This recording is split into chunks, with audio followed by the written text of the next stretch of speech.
भारतीय स्वातंत्र्य लढ्यामध्ये नेताजी सुभाषचंद्र बोस यांचे योगदान या विषयावर आज इतिहास विभाग श्री शिवाजी कला वाणिज्य विज्ञान महाविद्यालय राजुरा येथील राजुरातर्फे आभासी व्याख्यानाचं आयोजन करण्यात आलेलं आहे आणि या व्याख्यानासाठी माननीय प्राध्यापक डॉक्टर रवींद्र लोणारे सर, अण्णासाहेब गुंडेवार महाविद्यालय नागपूर यांची उपस्थिती आहे. सर आपल्याला या विषयावर मार्गदर्शन करणार आहेत. तत्पूर्वी सरांचा थोडक्यामध्ये मोगम परिचय मी देऊ इच्छितो. सरांनी प्राध्यापक बनण्यासाठी जी शिक्षण क्षेत्रातील जी एक हे आहे परीक्षा आहे, नेट शेट परीक्षा, सरांनी अतिशय कमी वेळात पास केली. सोबतच सरांनी नेताजी सुभाषचंद्र बोस यांच्या विषयावर त्यांनी PhD सुद्धा प्राप्त केलेली आहे. सरांचा दांडगा अनुभव आणि अध्यापन क्षेत्रातील दांडगा अनुभव. सर आजही अण्णासाहेब गुंडेवार महाविद्यालयात अध्यापनरत आहेत. सोबतच अनेक परिषदांमध्ये, कॉन्फरन्स, सेमिनारमध्ये सरांनी शोधनिबंध वाचन केलेला आहे. सोबतच सरांचे अनेक शोधनिबंध प्रसिद्ध झालेले आहेत, प्रकाशित झालेले आहेत. त्याबद्दल सरांचं आभार. सर आपण आज इथं जुळला आहात आम्हाला मार्गदर्शन करण्यासाठी, त्यासाठी तुमचं अभिनंदन करतो, धन्यवाद देतो. आजच्या कार्यक्रमाला अध्यक्ष म्हणून लाभलेले आमच्या महाविद्यालयाचे प्राचार्य डॉक्टर वारकड सर काही तांत्रिक कारणामुळे जुळू शकलेले नाहीत, पण ते नक्कीच जुळतील. त्यांच्याशी फोनवर बोलणं झालेलं आहे. सरांचं मी डॉक्टर रवींद्र लोणारे सरांचं मी ते शब्दसुमनानं स्वागत करतोय.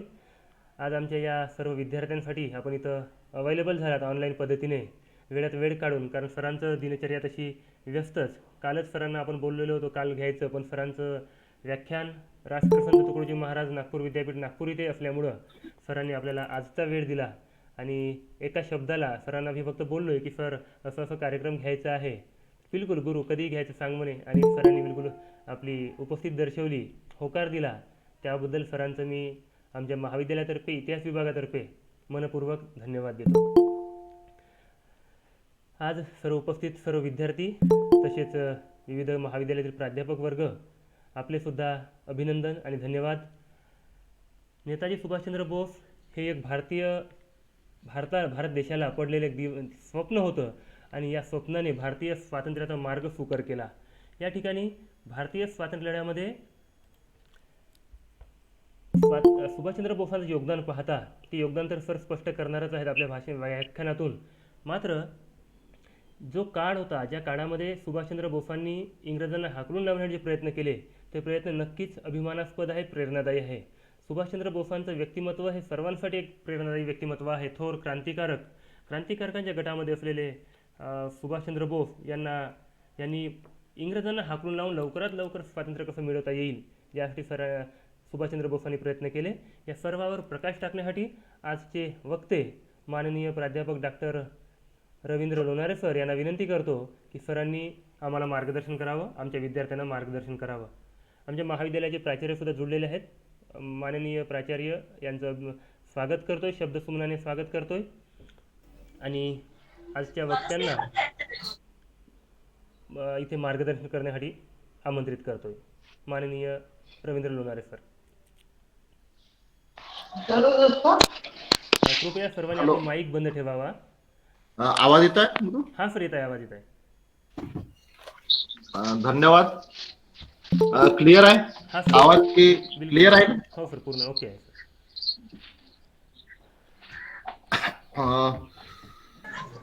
शिवाजी कला वाणिज्य विज्ञान महाविद्यालय राजुरा जिल्हा चंद्रपूर यांच्यातर्फे आयोजित नेताजी सुभाषचंद्र बोस जयंती निमित्त आपण मला इथं बोलण्याची संधी दिली, याबद्दल मी इतिहास विभाग आणि आजच्या कार्यक्रमाचे अध्यक्ष प्राचार्य डॉक्टर SM वारकड सर यांचे आभार व्यक्त करतो.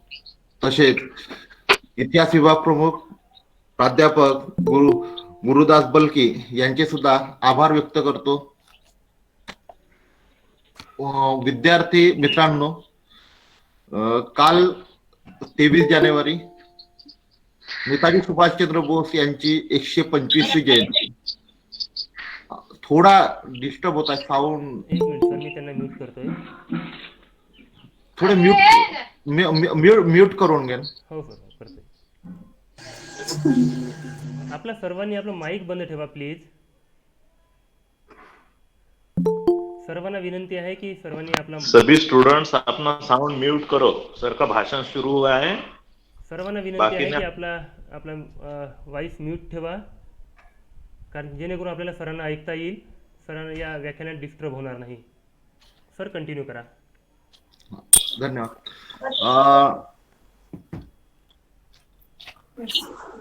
आपणा सर्वांना माहित आहे, नेताजी सुभाषचंद्र बोस आझाद हिंद सेनेचे संस्थापक, भारतीय स्वातंत्र्य आंदोलनातील एक महत्वाची व्यक्ती, ज्यांनी भारतीय स्वातंत्र्य आंदोलनाला एक वेगळी दिशा देण्याचं काम केलं.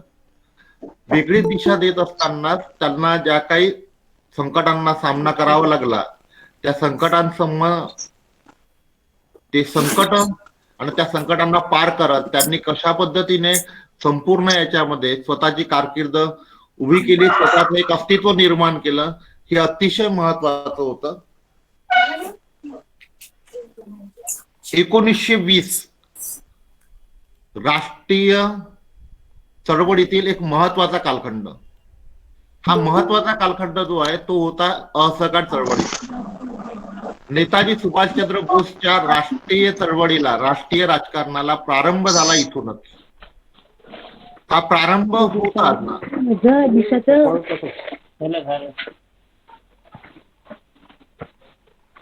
गुरु थोडे स्टुडंटचे हे म्यूट करून टाकून सर करतोय फोन. थोडे म्यूट करून टाक, म्हणजे कोणाकोणाचा आवाज खूपच जास्त येतोय. हा सर तेच पाहतो. जयश्री सुरपाम, तुझं माईक थोडं म्यूट कर, मी तर करतोय. हा सर कंटिन्यू करा. हा. ते 1920 ज्याला मागच्या वर्षी 100 वर्ष झाले असहकार चळवळीला, त्या असहकार चळवळीचा प्रारंभ नागपूरमधून झाला, नागपूरच्या अधिवेशनामधून झाला. महात्मा गांधीच्या नेतृत्वामध्ये ही राष्ट्रीय चळवळ उभी झाली होती आणि या चळवळीमध्ये सर्वप्रथम नेताजी सुभाषचंद्र बोसनी भारतीय राजकारणामध्ये प्रवेश केला. अशाच पद्धतीची एक घटना जून 1940 मध्ये फॉरवर्ड ब्लॉकच्या द्वितीय अधिवेशनात, जी नेताजी सुभाषचंद्र बोसनी फॉरवर्ड ब्लॉकची स्थापना केली होती, त्या फॉरवर्ड ब्लॉकच्या द्वितीय अधिवेशन जे नागपूरला झाले होते, त्या द्वितीय अधिवेशनामध्ये त्यांनी ब्रिटिश सरकारला चेतावणी देताना म्हटलं होतं की all power to the Indian people here and now. आत्ताच्या आता भारतीयांना तुम्ही सत्ता स्थानांतरित करा इथेच, याच वेळेस, अशी चेतावणी देणारे नेताजी सुभाषचंद्र बोस, जे ब्रिटिश साम्राज्यांचे सर्वात मोठे शत्रू होते, स्वातंत्र्य आंदोलनात कार्य करत असलेल्या तत्कालीन युवकांचे आणि आजही युवकांचे जर प्रेरणास्त्रोत म्हटलं तर नेताजी सुभाषचंद्र बोस. मग नेताजी सुभाषचंद्र बोसचा विचार ज्या वेळेस आपण करतो, तर त्याचबरोबर स्वामी विवेकानंद ज्यांची जयंती आपण 12 जानेवारीला साजरी केली. आपण युवकांचे प्रेरणास्त्रोत म्हणून स्वामी विवेकानंदांचा विचार करतो, स्वामी विवेकानंदांना युवकांचे प्रेरणास्त्रोत मानतो. त्यांचा जन्मदिवस युवक सप्ताह म्हणून राष्ट्रीय सेवा योजनेतर्फे साजरा केला जातो. स्वामी विवेकानंदांचं चरित्र युवकांसाठी जसं प्रेरणास्त्रोत आहे, तसंच त्याच प्रकारे नेताजी सुभाषचंद्र बोसचं संपूर्ण जीवन हे युवकांसाठी प्रेरणास्त्रोत आहे की संकटात कसं वागायचं, संकटामधून कसे मार्ग काढायचे, हे संपूर्णतः आपल्याला नेताजी सुभाषचंद्र बोसचं जीवनचरित्र सांगतं.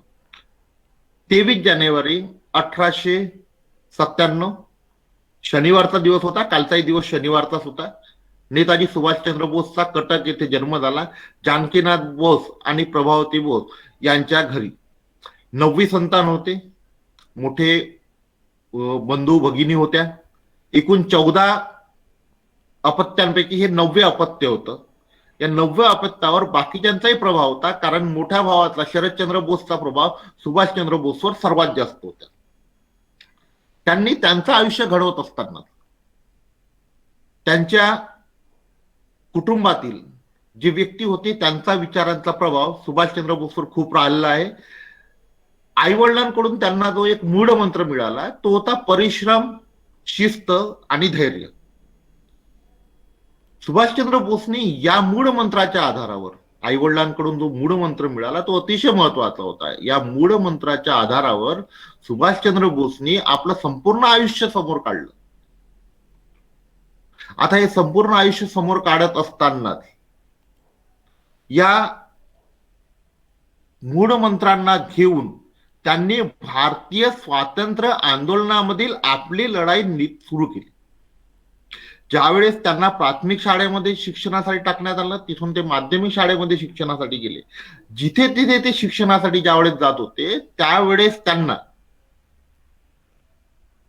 भेदभावपूर्ण वागणुकीचा अनुभव आला. कारण मिशनरीचे स्कूल होते किंवा काही ज्या शाळा आहेत त्या शाळा या ब्रिटिशांच्या होत्या. या ब्रिटिशांच्या शाळा किंवा बाकीच्या ज्या मिशनरीच्या शाळा होत्या याच्यामध्ये भारतीय विद्यार्थ्यांसोबत जे भेदभावपूर्ण वागणूक केल्या जात होती, या भेदभावपूर्ण वागणुकीमुळे त्यांच्या मनामध्ये ब्रिटिशांविरुद्ध चीड निर्माण झाली. मग ही चीड निर्माण झाली तर आपल्याला जर स्थान निर्माण करायचं आहे तर आपण स्थान कसं निर्माण करू शकतो. मग त्यांनी नेहमी प्रयत्न केला, त्यांची जिद्द होती की आपण नेहमी ब्रिटिशांच्या समोर राहायचं.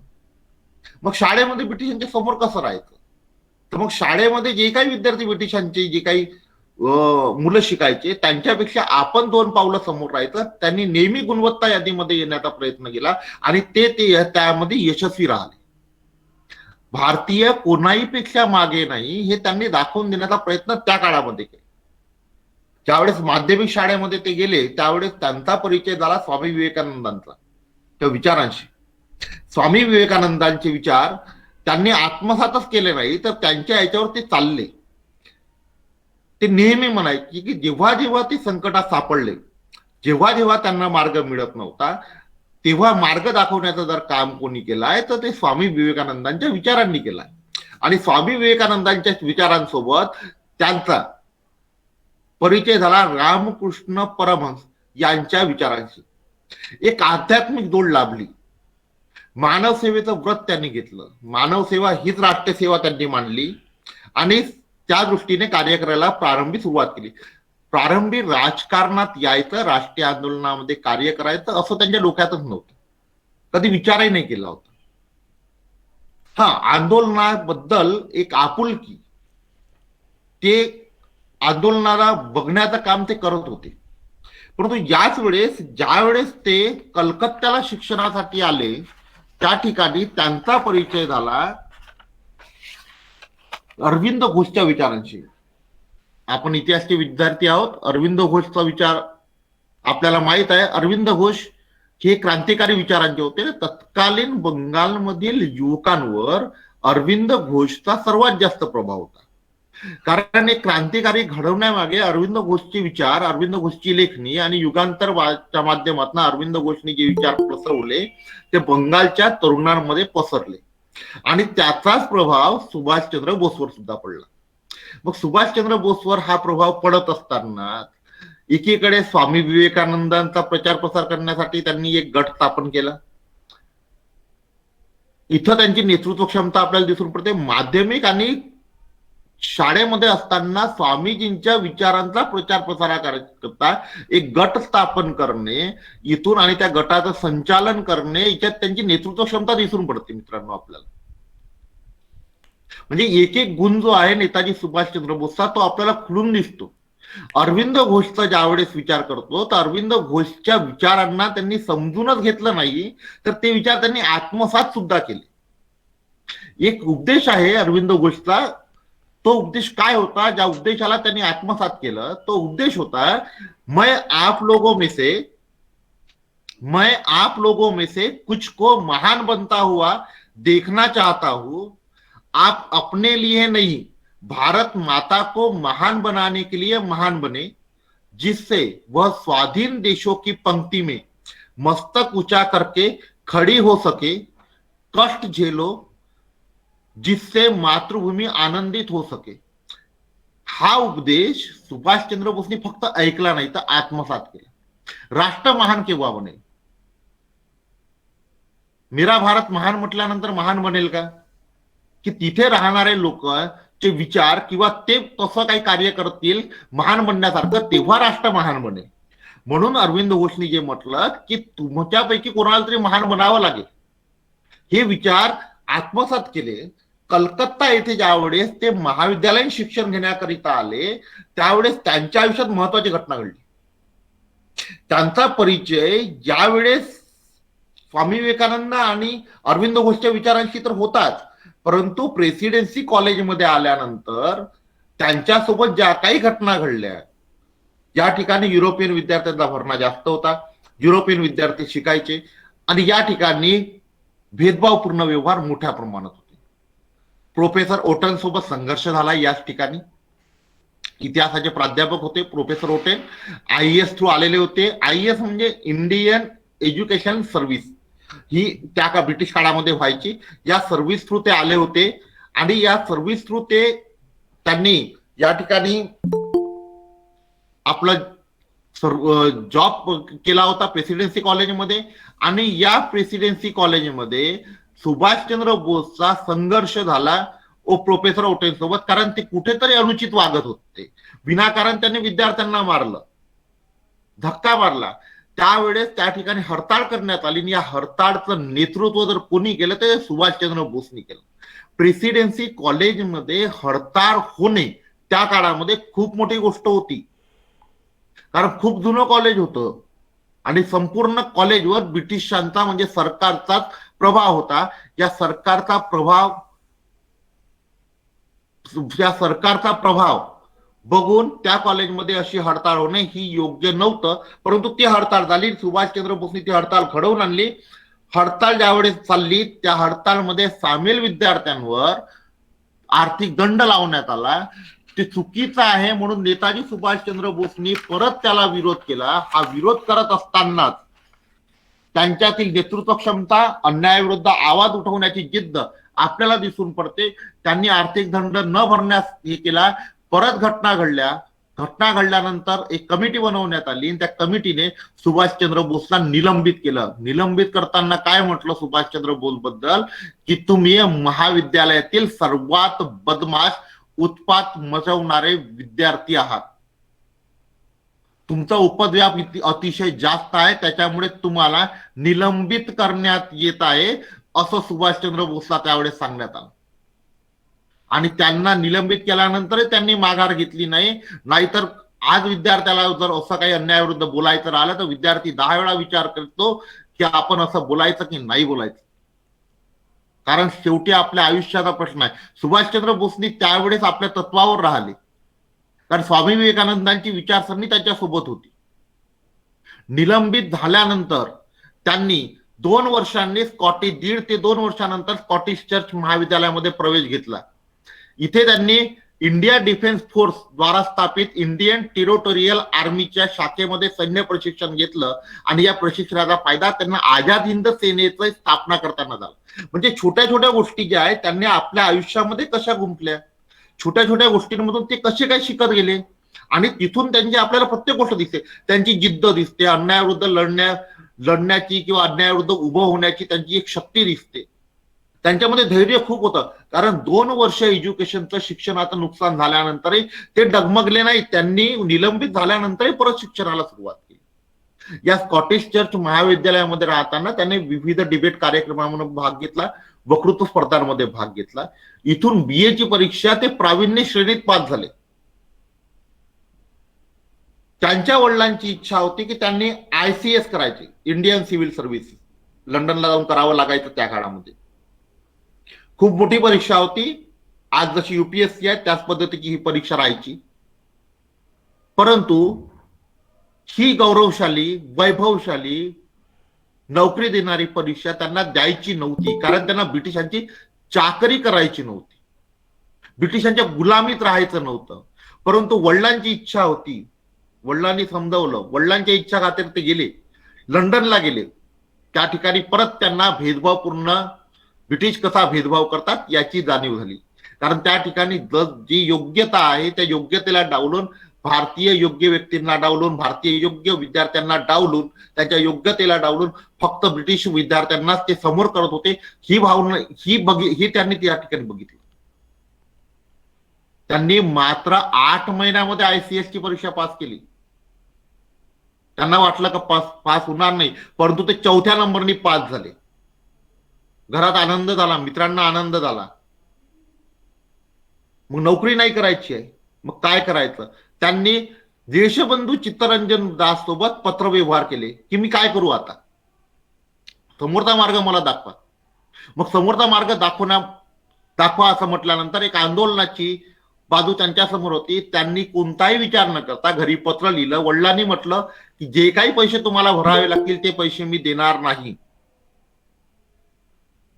नेताजी सुभाषचंद्र बोस पहिले आणि शेवटचे भारतीय होते ज्यांनी आयसीएसचं ट्रेनिंग न घेता जो प्रोबेशन राहतो ते प्रोबेशन किंवा ती ट्रेनिंगही न घेता आयसीएस ची लिस्ट लागल्याबरोबर, पास झाल्याची लिस्ट लागल्याबरोबर राजीनामा दिला. त्यावेळेस ब्रिटिश सरकारने आयसीएसचा राजीनामा तुम्ही दिला, त्यामुळे त्यांच्याकडून 10,000 रुपये दंड मागितला. तेव्हाच तुमचा राजीनामा स्वीकार होणार आहे. 10,000 रुपये 1920 ची गोष्ट सांगतोय मी तुम्हाला. आजही 10,000 रुपये खूप मोठी रक्कम आहे. मग 1920 मध्ये 10,000 रुपये किती मोठी रक्कम होती. त्यांच्याकडे पैसे नव्हते, वडिलांनी मनाई केली होती पैसे देणार नाही मी. त्या वैभवशाली नोकरीला तुम्ही सोडतात, मी त्याच्यासाठी पैसे देणार नाही. मित्रांनी पैसे दिले, मित्र सदैव त्याच्यासोबत राहिले. मित्र सदैव सोबत राहणं आवश्यक आहे. ज्यावेळेस मित्र सदैव सोबत राहतो ना, तर आपण प्रत्येक संकटावर मात करू शकतो. आणि सुभाषचंद्र बोसच्या सोबत त्यांचे मित्र होते. त्यांचा व्यवहार बघून, त्यांची ही भावना बघून, देशसेवेची भावना बघून त्यांचे 2 मित्र दिलीप कुमार राय आणि क्षितिज चटर्जी या दोघांनी सुद्धा आयसीएस ची तयारी मध्ये सोडून दिली आणि ते भारतात परत आले. दुसरं एज्युकेशन घेतलं त्यांनी, ते भारतामध्ये परत आले. म्हणजे आपल्या मित्रांच्या मनामध्येही देशसेवेबद्दल भावना जागृत करणारे नेताजी सुभाषचंद्र बोस होते. हे नेताजी सुभाषचंद्र बोसने आपल्या वागणुकीद्वारे, आपल्या जीवनाद्वारे, आपल्या एकंदरीत संपूर्ण आयुष्याद्वारे लोकांसमोर अनेक आदर्श निर्माण केले. त्यांचं चरित्र जे आहे ते चरित्र अतिशय महत्वपूर्ण आहे तरुणांसाठी, की तरुणांनी त्यांच्या चरित्रामधून भरपूरशा गोष्टी शिकण्यासारख्या आहेत. आता भारतात ज्यावेळेस ते परतले 1921 ला, त्यावेळेस असहकार आंदोलन मोठ्या प्रमाणात चालू होतं. महात्मा गांधी नेतृत्व करत होते राष्ट्रीय चळवळीचा, पहिली राष्ट्रीय चळवळ ज्याच्यामध्ये संपूर्ण भारत एक होऊन लढला होता ब्रिटिशांविरुद्ध, काश्मीर पासून तर कन्याकुमारी पर्यंत. मग इकडे पाकिस्तान म्हणजे तेव्हाचा मुंबई प्रांतापासून तर इकडे आसाम बंगाल पर्यंतचा जो प्रदेश आहे, हा संपूर्ण प्रदेशामध्ये चळवळ चालू होती. महात्मा गांधीची भेट घेतली, महात्मा गांधींसोबत बोलले, महात्मा गांधींनी त्यांचं स्वागत केलं चळवळीमध्ये. एक तरुण जो उत्साहाने भरलेला आहे, ज्याने आयसीएसच्या याचं त्यागपत्र दिलं आहे, भारतामध्ये प्रसिद्धी पसरून गेली होती सुभाषचंद्र बोसची की आयसीएसचा त्यांनी राजीनामा दिल्याबरोबर त्यांना सांगितलं की माझ्यापेक्षा तुम्ही चित्तरंजन दासकडे जा, चित्तरंजन दास तुम्हाला मार्गदर्शन करतील. ते चित्तरंजन दासकडे गेले कलकत्त्याला. लंडन वरून मुंबईला आले, सरळ महात्मा गांधीची भेट घेतली. कलकत्त्याला आपल्या घरी जायचे तर सरळ चित्तरंजन दासच्या घरी गेले. कोणी असता आपल्यासारखा आधी घरी जातो, थोडं फ्रेश होतो, थोडं खाऊन घेतो, नंतर भेटायला जातो. ही भावना आपल्या मनामध्ये येते. सुभाषचंद्र बोसच्या मनामध्ये ही भावना नव्हती. सरळ चित्तरंजन दासच्या घरी गेले. देशबंधू चित्तरंजन दास त्यावेळेस दौऱ्यावर होते, ते घरी नव्हते, ते संध्याकाळपर्यंत येणार होते. संध्याकाळपर्यंत त्यांच्याच घरी वाट पाहत बसले. आल्यानंतर चित्तरंजन दासची भेट घेतली. भेट घेतल्यानंतर त्यांनी मार्गदर्शन केलं. या तरुणाचा उत्साह बघून, या तरुणाचा त्याग बघून, या तरुणाची तळमळ बघून देशसेवेची चित्तरंजन दासनी त्यांना नॅशनल कॉलेजचं प्राचार्यपद दिलं. म्हणजे प्राचार्य पदावर राहून तुम्ही आपल्यासारखे तरुण तुम्ही घडवू शकता, तरुणांना योग्य मार्गदर्शन करू शकता, हे त्यांनी त्यावेळेस दाखवून दिलं. आणि चित्तरंजन दासनी जो विश्वास त्यांच्यावर टाकला होता ते त्या विश्वासावर उतरले. त्याचबरोबर त्यांना बांगलार कथा या साप्ताहिकाचं संपादक पद दिलं होतं. ह्या संपादक पदामध्ये मिळाल्याबरोबर त्यांनी आपले विचार जनतेपर्यंत मांडायला सुरुवात केली. याच काळामध्ये त्यांनी छोट्या छोट्या असहकार चळवळीचा बंगालमधला कार्यक्रम थोडासा बदलवला. त्यांनी कलकत्त्यातला विरोध करण्याचा कार्यक्रम बदलवला. छोट्या छोट्या टोळ्या बनवल्या, 10-10, 15-15 लोकांच्या टोळ्या बनवल्या, ज्यांच्या माध्यमातून खादीचा प्रचार करायला सुरुवात केली. त्यांना अटक करण्यात आली. पहिला तुरुंगवास होता. 6 महिन्याचा तुरुंगवास झाला त्यांना. त्या 6 महिन्याच्या तुरुंगवासामध्ये त्यांच्यासोबत हेमंत कुमार नावाचे व्यक्ती होते, त्याचबरोबर चित्तरंजन दास सुद्धा होते. चित्तरंजन दास सोबत होते. चित्तरंजन दास सोबत राहण्याचा त्यांना अनुभव प्राप्त झाला आणि गुरूंच्या जवळ, राजकीय गुरु होते आणि गुरूंच्या जवळ राहिल्यामुळे अनेक गोष्टींची उकल त्यांच्यासमोर यावेळी झाली. त्या गोष्टी होत असताना सुभाषचंद्र बोसनी तरुणांकडे लक्ष द्यायला सुरुवात केली. हा तो कालखंड होता ज्या कालखंडामध्ये काँग्रेसमध्ये किंवा राष्ट्रीय चळवळीमध्ये तरुण मंडळी त्या प्रमाणात येत नव्हती. आणि अशाच वेळेस बंगालमधील युवक आंदोलनामध्ये नेताजी सुभाषचंद्र बोसनी आपलं योगदान द्यायला सुरुवात केलं. अखिल बंगाल युवक संमेलन अधिवेशनामध्ये त्यांनी स्वागत अध्यक्ष म्हणून भाषण केलं आणि त्यांनी सांगितलं की आपण कष्ट उचलून मातृभूमीची सेवा केली पाहिजे. मातृभूमीची सेवा करणं आवश्यक आहे, कारण मातृभूमी गुलामीत आहे. मग अशाच वेळेस स्वराज्य पार्टीची स्थापना झाली. चौरी चौराची घटना घडली 1922ला आणि महात्मा गांधीने असहकार चळवळ मागे घेतली. देशबंधू चित्तरंजन दास, पंडित मोतीलाल नेहरू यांच्या नेतृत्वाखाली स्वराज्य पक्षाची स्थापना झाली. या स्वराज्य पक्षाची स्थापना झाल्याबरोबर 1923 मध्ये त्यांनी राष्ट्रीय आंदोलनामध्ये युवकांचा सहभाग करण्यासाठी अखिल बंगाल युवा लीगची स्थापना केली. युवकांवर त्यांचा भर होता, जिथपर्यंत युवक येणार नाही तिथपर्यंत आंदोलन उभं होणार नाही. ही तरुणाईची ताकद आहे. जिथपर्यंत तरुण आंदोलनात स्वतःहून येणार नाही किंवा बदल परिवर्तन घडवण्यासाठी तरुण स्वतः पुढाकार घेणार नाही, स्वतःच्या मतानुसार आणि स्वतःच्या विचारानुसार तो समोर आपले लोकांसमोर आपले विचार मांडणार नाही, तिथपर्यंत राष्ट्रीय आंदोलनाला दिशा मिळणार नाही किंवा राष्ट्राला योग्य दिशा मिळणार नाही हे त्यांना माहित होतं. आणि त्यांनी यांना आणण्यासाठी त्यांनी आवश्यक ते प्रयत्न करायला सुरुवात केली. भारत निर्माणाकरिता जर कोणाची आवश्यकता आहे तर तरुणांची आवश्यकता आहे.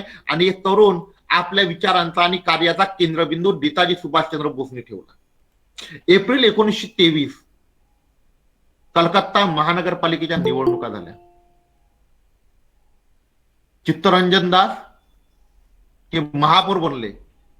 त्या कलकत्ता महानगरपालिकेचे मुख्य कार्यकारी अधिकारी म्हणून जर कोणाची नियुक्ती करण्यात आली तर ते होते सुभाषचंद्र बोस. नेताजी सुभाषचंद्र बोस कलकत्ता महानगरपालिकेचे मुख्य कार्यकारी अधिकारी बनले आणि त्यांनी सरकारला दाखवलं की प्रशासन कसं चालवलं जातं. जनकल्याणासाठी प्रशासन चालवलं जातं आणि जनकल्याणासाठी प्रशासन चालवताना जनतेच्या कल्याणाच्या ज्या काही गोष्टी आहेत त्या करणं आवश्यक आहे. एक तरुण 24 वर्षाचा तरुण 23-24 वर्षाचा तरुण कलकत्ता महानगरपालिकेचा कार्यकारी अधिकारी बनतो आणि त्यांनी आपल्या समोर एक काही महत्वाचे उद्देश ठेवले होते ना, ते महत्वाचे बदल करायला त्यांनी यावेळेस प्रारंभ करायला सुरुवात केली. त्यांनी कलकत्ता महानगरपालिकेचे कार्यकारी अधिकारी असताना तिथल्या लोकांना, तिथल्या कर्मचाऱ्यांना त्या सुविधेचे काही महत्वाचे कामं करायला सुरुवात केली. त्यांनी प्रॉव्हिडंट फंड चालू केलं. त्यांनी कर्मचाऱ्यांची वर्दी खादीची केली. एम्प्लॉईज असोसिएशन स्थापन केलं. नगर चिकित्सालय स्थापन केलं. दवाखाना स्थापन केला. कलकत्ता महानगरपालिका पहिली महानगरपालिका होती ज्याचं साप्ताहिक निघायचं. कलकत्ता म्युनिसिपल गॅझेट नावाचं साप्ताहिक निघायचं, ज्याच्यामध्ये कलकत्ता महानगरपालिकेने केलेल्या संपूर्ण कार्याची माहिती होती. विद्युतकडे लक्ष दिलं. अल्पसंख्याकांना त्यांच्या योग्यतेनुसार पद दिलं. शहरातील रस्ते, उद्यानांची नावे बदलवली आणि ते भारतीय महापुरुषांच्या नावावर ठेवली. ज्यावेळेस त्यांची ही प्रशासनिक गुण जे आहे तो ब्रिटिशांना दिसला त्यावेळेस ब्रिटिश आवाक राहिले. कारण यावेळेस कार्यकारी अधिकारी म्हणून ब्रिटिशांना त्यांच्या समोर उभं राहावं लागत होतं. आणि त्यांनी दाखवलं आपल्या याच्याद्वारे की जबाबदारीचं प्रशासकीय पद सांभाळत असताना आपण कार्य कशा पद्धतीनं करायला पाहिजे. आणि ज्यावेळेस त्यांच्या या कार्याची दखल भारतीय राष्ट्रीय काँग्रेसने घेतली त्यावेळेस वयाच्या जवळपास 27व्या वर्षी 26-27व्या वर्षी त्यांना बंगाल काँग्रेसचं अध्यक्षपद दिलं 1927 मध्ये. खूप मोठी गोष्ट होती 1927 मध्ये बंगाल काँग्रेसचं अध्यक्षपद त्यांना मिळणं, कारण अनेक मोठे मोठे लीडर्स त्याकडे बंगालमध्ये होते. मग अशाच वेळेस परत अखिल भारतीय काँग्रेस कमिटीने त्यांची नोंद घेतली आणि यावेळेस त्यांच्यासोबत परत एक तरुण भारतीय राष्ट्रीय चळवळीमध्ये उतरलेले होते आणि ते होते पंडित जवाहरलाल नेहरू. पंडित जवाहरलाल नेहरू आणि नेताजी सुभाषचंद्र बोस या दोघांना अखिल भारतीय राष्ट्रीय काँग्रेसने महासचिव बनवलं. दोघही युवकांचे प्रेरणास्त्रोत होते. अनेक युवक अधिवेशनांमध्ये यांनी नेतृत्व केलं. अनेक युवक संमेलनांमध्ये यांनी भाषणं केली. तत्कालीन युवकांचे जे प्रेरणास्त्रोत जर कोण होते तर हे दोघं होते. बंगालमधील युवकांचे जर प्रेरणास्त्रोत कोण होते तर नेताजी सुभाषचंद्र बोस होतेच राष्ट्रीय आंदोलनासाठी. त्यांनी म्हटलेली प्रत्येक गोष्ट लोकांनी केली, तरुणांनी प्रत्येक गोष्ट केली. 1926 मद्रासचं अधिवेशन, या मद्रासच्या अधिवेशनामध्ये ठराव मांडण्यात आला होता पूर्ण स्वातंत्र्याचा.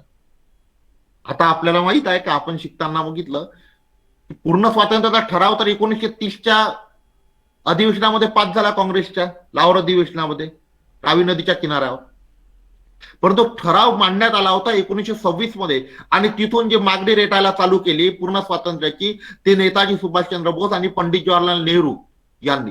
1928 मध्ये ज्यावेळेस सर्वदलीय संमेलन झालं त्या सर्वदलीय संमेलनामध्ये म्हणजे नेहरू रिपोर्ट बनवण्यासाठी त्या याच्यामध्ये पूर्ण स्वातंत्र्याची मागणी करण्यासाठी एक इंडिपेंडन्स ऑफ इंडिया लीगची स्थापना आम्ही करू याची त्यांना परवानगी देण्यात आली आणि त्याच्या माध्यमातून युवकांमध्ये पूर्ण स्वातंत्र्याच्या मागणी ठासून त्यांनी भरली.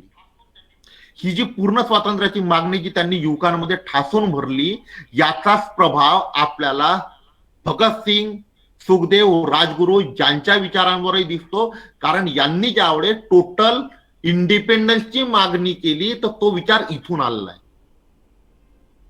टोटल इंडिपेंडन्सची जी मागणी केली तो विचार इथून आलाय.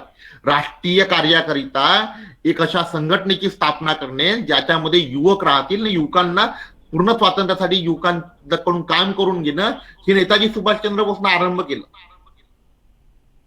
1929 ला नेताजी सुभाषचंद्र बोसनी अनेक युवक आंदोलने यावेळेस चालू केली. पश्चिम बंगालमध्ये असे अनेक युवक आंदोलन होते. त्याचबरोबर राष्ट्रीय काँग्रेसचा काही कार्यक्रम त्यांनी बदलवले. राष्ट्रीय काँग्रेसचे काही स्वयंसेवक दल निर्माण केले. आपण राष्ट्रीय काँग्रेसचा स्वातंत्र्य चळवळीचा इतिहास अभ्यासताना आपण ज्यावेळेस अभ्यासतो तर त्यावेळेस सत्याग्रहाच्या माध्यमातून राष्ट्रीय चळवळ समोर चालली होती. नेताजी सुभाषचंद्र बोसनी तरुणांना एक वेगळा कार्यक्रम दिला. तरुणांना सोबत आणण्याकरिता त्यांनी दर रविवारी तरुण भेटायचे आणि तरुणांना भेटल्यानंतर काय करायचं तर राष्ट्रीय राजकारणामध्ये येताना त्यांच्यासाठी एक रचनात्मक कार्यक्रम होता. तो रचनात्मक कार्यक्रम होता कुस्ती खेळणे, लाठी चालवणे, ड्रिल करणे, शारीरिक तंदुरुस्तीकडे त्यांनी लक्ष दिलं. ठीक, राष्ट्रीय आंदोलनामध्ये यायचं आहे. कोणी म्हटलं आपण प्रभात फेरीमध्ये मोर्चामध्ये विरोध करायला चाललो, परंतु आपली शारीरिक तंदुरुस्ती काय. मग हे अशा स्वयंसेवकांची शारीरिक तंदुरुस्ती राहावी याच्याकडे त्यांनी लक्ष दिलं. म्हणजे कसं आहे की त्यांना एक शिस्तबद्ध स्वयंसेवक हवा होता. तो स्वयंसेवक नंतर कार्य करेल. याचीच गुण ही तडफ त्यांची आपल्याला आझाद हिंद सेनेच्या नेतृत्व करताना दिसते किंवा आझाद हिंद सेनेच्या निर्मितीमध्ये दिसते. आणि अशाच प्रकारचं कार्य त्यांनी ज्यावेळेस 1928 मध्ये घडवून आणलं. 1928चं ज्यावेळेस राष्ट्रीय अधिवेशन झालं इथे कलकत्त्याला, त्यावेळेस त्यांनी शिस्तबद्ध अशा काँग्रेस स्वयंसेवकांची एक चमू तयार केली होती. स्वतः वर्दीवर होते, घोड्यावरून उतरले, एक कवायती स्वयंसेवक दल निर्माण केलं होतं ना. त्या ठिकाणी त्यांनी जवळपास 250 स्त्रियांचं सुद्धा एक पथक बनवलं होतं. 250 स्त्रियांचं पथक त्या काळात 1928 ला खूप मोठी गोष्ट होती. आणि लक्ष्मी स्वामीनाथननी नेताजी सुभाषचंद्र बोसला याच अधिवेशनामध्ये पाहिलं होतं. ज्यावेळेस दक्षिण पूर्व एशियामध्ये नेताजी सुभाषचंद्र बोस गेले ना, त्यांनी विचार केला की झाशी राणी रेजिमेंटची स्थापना करायची आहे, तर ह्याच कॅप्टन लक्ष्मी स्वामीनाथन होत्या ज्या सर्वात आधी समोर गेल्या. ज्याच वेळेस 1929 मध्ये अनेक युवक अधिवेशन त्यावेळेस आयोजित करण्यात आले. बंगालच्या विविध भागामध्ये अनेक अधिवेशन झाले. या प्रत्येक अधिवेशनामध्ये नेताजी सुभाषचंद्र बोसचा सहभाग होता. मी तरुणांवर का भर देत आहे, युवकांवर का भर देत आहे, कारण ज्यावेळेस सुभाषचंद्र बोस किंवा पंडित जवाहरलाल नेहरूंनी आपलं काम चालू केलं किंवा आपण ज्यावेळेस म्हणतो की स्वामी विवेकानंद युवकांचे प्रेरणास्त्रोत आहे, हे सर्वच यंग होते, हे सर्व तरुण होते. 30-40च्या आजचं वय होतं यांचं. ज्यावेळेस कार्य सुरू केलं त्यावेळेस 20, 21, 22 हे वय होतं यांचं. त्यावेळेस राष्ट्रप्रेम, देशप्रेम, राष्ट्रसेवा, मानवसेवा, समाजसेवा हे विचार यांच्या मनामध्ये होते. आपल्या विचारांना एक जोड त्यांनी दिलेली होती. या पूर्ण स्वातंत्र्याचा उल्लेख प्रत्येक वेळेस 1929च्या याच्यामध्ये यांनी केला. 1930ला ज्यावेळेस स्वातंत्र्याचा उद्घोष झाला की पूर्ण स्वातंत्र्याचा ठराव लाहोरला मान्य झाला, तो एक महत्वाची घटना या काळामध्ये घडली. याच वेळेस नोव्हेंबर 1929 मध्ये ते नागपूरला आले. नागपूरमध्ये एक अधिवेशन आयोजित करण्यात आलं होतं, युवक संमेलन. डिसेंबर 1929 मध्ये परत एक अधिवेशन आयोजित करण्यात आलं होतं अमरावतीला, जे बरार विद्यार्थी अधिवेशन होतं, ज्या नावाने ओळखलं जातं. या ठिकाणी अध्यक्ष होते. तिने अध्यक्षपदावरून भाषण करताना त्यांनी काही महत्वाच्या गोष्टी म्हटल्या. त्यांनी आपलं स्वप्न सांगितलं. युवकांसमोर त्यांनी आपलं स्वप्न सांगितलं की माझं स्वप्न काय आहे, माझं स्वप्न जर असं आहे तर मग तुमचं स्वप्न काय राहायला पाहिजे, हा एक प्रश्नचिन्ह त्यांनी युवकांसमोर निर्माण केला. काय होतं स्वप्न? आपल्या विदर्भाच्या भूमीत भाषण करतानाच आहे. म्हणजे विदर्भावर सुभाषचंद्र बोसांचा प्रभाव होता, विदर्भाच्या तरुणांवर सुभाषचंद्र बोसचा प्रभाव होता. ते स्वप्न काय होतं त्यांचं? ते स्वप्न होतं, मैं जिस सपने को प्रेम करता हूं वह है एक स्वतंत्र भारत, एक गौरवशाली भारत का सपना. मैं चाहता हूं कि भारत अपनी थल सेना, नौसेना और वायुसेना के साथ एक स्वतंत्र गणराज्य और स्वतंत्र देशों की राजधानियों में राजदूत हो. मैं चाहता हूं कि भारत पूर्व और पश्चिम के संश्लेषण के रूप में संसार के सामने खड़ा हो. मैं चाहता हूं कि भारत पूर्ण स्वतंत्रता के एक नए सिद्धांत के साथ विश्व भ्रमण करे. स्वतःची सेना, स्वतःचं अस्तित्व कधी राहणार आहे? स्वतंत्र झाल्याशिवाय राहणार आहे का? नाही. मग स्वतंत्र होण्यासाठी तरुणांना योगदान द्यावं लागेल, हे त्यांचं म्हणणं होतं. विद्यार्थ्यांना राष्ट्रप्रेम, सत्यनिष्ठा, साहस आणि पूर्ण स्वातंत्र्य यावर कायम राहायला त्यांनी सांगितलं. कोणती गोष्ट होते? राष्ट्रप्रेम, सत्यनिष्ठा, साहस आणि पूर्ण स्वातंत्र्य. अन्यायासमोर झुकायचं नाही. कोणीही व्यक्ती मोठा असेल, आपण जर बरोबर आहे त्याच्यासोबत बोललं पाहिजे, आपले विचार मांडले पाहिजे. नेताजी सुभाषचंद्र बोस सांगतात, ते शिकवतात. अन्याय सहन करायचा नाही आणि अन्याय करायचा नाही. महात्मा गांधी सोबत जर त्यांना महात्मा गांधीची गोष्ट नाही पडली तर स्पष्टपणे त्यांनी महात्मा गांधीला सांगितलेलं आहे. महात्मा गांधीच्या विरोधात गेले असं नाहीये, महात्मा गांधीचा विरोध केला असं नाहीये. महात्मा गांधीचा विरोध केला असता त्यांनी तर ज्यावेळेस मलायामध्ये, बर्मामध्ये भाषण करताना त्यांनी आपल्या आझाद हिंद सेनेकरिता महात्मा गांधीचा आशीर्वाद मागितला नसताना त्यावेळेस त्यांनी म्हटलं होतं राष्ट्रपिता महात्मा गांधी म्हणून, तुमचे आशीर्वाद आम्हाला पाहिजे, आम्ही मोर्चावर निघालो आहे. परंतु आपले विचार त्यांनी मांडले. आपल्या विचारांना त्यांनी दाबून नाही ठेवलं, की आपले विचार समोर मांडण्याचा त्यांनी नेहमी प्रयत्न केला आणि ते विचार त्यांनी समोर मांडले. आणि हेच युवकांना त्यांनी सांगितलं की तुमचं लक्ष कसं पाहिजे, हे लक्ष त्यांनी युवकांना दिलं की तुमचं लक्ष हे नेहमी सत्याच्या मार्गाने राहिलं पाहिजे. त्याचबरोबर भारतीय अर्थव्यवस्थेचा विकास त्यांनी केला. त्यांनी यावेळेस व्यापारी, उद्योगपती, अर्थशास्त्रज्ञ आणि राष्ट्रीय कार्यकर्ता यांच्या समन्वय स्थापन करण्याकरिता त्यांनी बंगाल स्वदेशी युवा लीगची स्थापना केली आणि याद्वारे जनतेमध्ये स्वदेशीचा प्रचार करायला सुरुवात केला. स्वदेशीचा प्रचार म्हणजे खादीचा प्रचार करायला सुरुवात केला. त्या काळामध्ये प्रत्येक याच्यासाठी संघटना स्थापन केल्या त्यांनी आणि संघटनेच्या माध्यमातून असे प्रचार करायला प्रारंभ केला की जेणेकरून तरुण राष्ट्रीय चळवळीमध्ये तरुणांकडून काम करून घेता येईल. 1931 मध्ये ज्यावेळेस अखिल भारतीय नौजवान सभेचं अधिवेशन झालं, त्या अधिवेशनामधून त्यांनी आव्हान केलं, शेतकरी मजुरांचं संघटन, शिस्तीवर आधारित स्वयंसेवक म्हणून युवकांचं संघटन, जातीप्रतितांत, सामाजिक धार्मिक अंधश्रद्धेचं निर्मूलन, ग्रामीण महिलांचं संघटन, स्वदेशीचा पुरस्कार, नवीन धोरण आणि इत्यादी कार्यक्रमाचा निर्मिती करण्याचा त्यांनी विचार सुरू केला आणि याच्या आधारावरच आपला स्वातंत्र्य मिळू शकतं हे त्यांनी सांगितलं. जर तुम्ही असं केलं नाही तर स्वातंत्र्य मिळणार नाही, कारण स्वातंत्र्य मागणारे बोटावर मोजण्या इतकेच आहेत. संपूर्ण भारतीयांना स्वातंत्र्याच्या चळवळीमध्ये सामील करून घेण्यासाठी तुम्हाला सर्व भारतीयांना आपल्यामध्ये सामावून घ्यावं लागेल, संपूर्ण भारतीयांना या राष्ट्रीय चळवळीमध्ये आणावं लागेल. त्या गोष्टी करत असताना परत एकदा त्यांना तुरुंगवासाची शिक्षा झाली. नेताजी सुभाषचंद्र बोसला जवळपास 11 वेळा तुरुंगवास भोगावा लागला. एकंदरीत त्यांच्या राष्ट्रीय चळवळीमधला जर विचार आपण जर केला, ते एक तर विदेशात राहिले किंवा तुरुंगात राहिले. तर राष्ट्रीय चळवळीमध्ये जितकाही कालखंड त्यांना मिळाला 7, 8, 9, 10 वर्षाचा, त्या कालखंडामध्ये त्यांनी त्या संधीचं सोनं केलं आणि राष्ट्रीय चळवळ युवकांपर्यंत पोहोचवली. युवकांना राष्ट्रीय चळवळीमध्ये आणलं. युवकांनाच नाही आणलं तर शेतकरी आणि श्रमिकांना राष्ट्रीय चळवळीमध्ये जोडण्याचं काम त्यांनी केलं. त्यांची तब्येत खूप खराब झाली. यावेळेस त्यांना मंडालला ठेवण्यात आलं, तिथून आणलं. त्याच्यानंतर परत तब्येत खराब झाली, परत तुरुंगवास झाला. जवळपास 11 वेळा ते तुरुंगामध्ये राहिले आणि त्याच्यामुळे त्यांना 1933 मध्ये युरोपला जावं लागलं. ब्रिटिश सरकारने अट ठेवली होती युरोपला जाताना, तुम्ही आपल्या परिवारांना भेटणार नाही, परिवारातील कोणीच व्यक्तीला भेटणार नाही आणि सरळ तुम्ही इथून युरोपला निघून जा.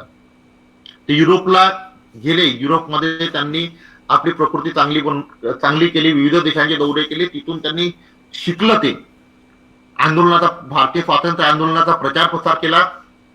आंदोलन कोणत्या बाजूने चालू आहे हे त्यांनी त्या ठिकाणी दाखवण्याचा प्रयत्न केला. 1936 मध्ये भारतात परत आले आणि त्यानंतर परत ते विदेशामध्ये गेले, तिथून परत आले. त्यावेळेस 1938च्या काँग्रेसच्या अधिवेशनाचा अध्यक्ष म्हणून त्यांची निवड करण्यात आली. अध्यक्ष होतं हरिपूर, गुजरातला. या अधिवेशनाचं अध्यक्षीय भाषण करताना त्याने ब्रिटिश साम्राज्याच्या वर्तमान स्थितीवर विचार केला, अल्पसंख्याकांच्या अधिकारांवर ते बोलले, त्यांच्या धोरणावर बोलले, भारत पुनर्निर्माणावर ते बोलले. आता भारत पुनर्निर्माणावर कसे बोलले, ते काय बोलले, ते त्यांनी सांगितलं की राष्ट्रीय एकता पाहिजे, राष्ट्रभाषा पाहिजे भारताला, भारतीय लोकसंख्या. त्यांनी त्यावेळेस मुद्दा उपस्थित केला 1938 मध्ये. 1938 मध्ये त्यांनी भारताच्या वाढत्या लोकसंख्येचा मुद्दा उपस्थित केला. आधुनिक औद्योगिकरणाची आवश्यकता काय, मजूर संघटना आणि शेतकरी संघटना यांच्या सहकार्याची आवश्यकता काय हे त्यांनी त्यावेळेस सांगितलं 1938 ला. म्हणजे ते एकीकडे स्वातंत्र्य चळवळीसाठी काम करत आहे आणि दुसरीकडे ते स्वातंत्र्य मिळाल्यानंतर भारत निर्माण कसा होईल याही दृष्टीने ते कार्य करत आहे. स्वातंत्र्य म्हणून तसंच ठेवून द्यायचा आहे का देश मोकळा? जर भारत निर्माणाची जर योजनाच तुमच्याकडे नसेल, भारत निर्माणच जर करू शकत नसाल तर त्याचा काही अर्थ नाही आहे. आणि सुभाषचंद्र बोस हे दोन्ही कामं करायला सुरुवात केली. त्यांनी यावेळेस नॅशनल रिसर्च काउन्सिल आणि राष्ट्रीय योजना आयोगाची स्थापनेवर भर दिला आणि 1938 मध्ये पंडित जवाहरलाल नेहरूच्या अध्यक्षतेखाली राष्ट्रीय योजना आयोगाची स्थापना केली. जे पंचवार्षिक योजना ज्या योजना आयोगा थ्रू बनवल्या जात होता त्या योजना आयोगाची स्थापना, ती योजना आयोग भारतीय विकासासाठी आवश्यक आहे हे समजणारे नेताजी सुभाषचंद्र बोस होते आणि त्यांनी अशा प्रकारची योजना 1938 मध्येच केली. परत एकदा त्यांचं कार्य बघून 1939 मध्ये त्रिपुरी काँग्रेस अधिवेशनाकरिता अध्यक्ष म्हणून त्यांची निवड करण्यात आली. यावेळेस महात्मा गांधींनी पट्टाभी सीतारामय्याला आपलं समर्थन दिलं होतं, पण त्याचा पराभव करून नेताजी सुभाषचंद्र बोस निवडून आले आणि परत एकदा अध्यक्ष बनले. परिस्थिती तीच, प्रकृती परत चिंताजनक बनली, बिघडायला सुरुवात झाली. काँग्रेसचं समर्थन मिळत नव्हतं, कार्यसंमतीचं समर्थन मिळत नव्हतं.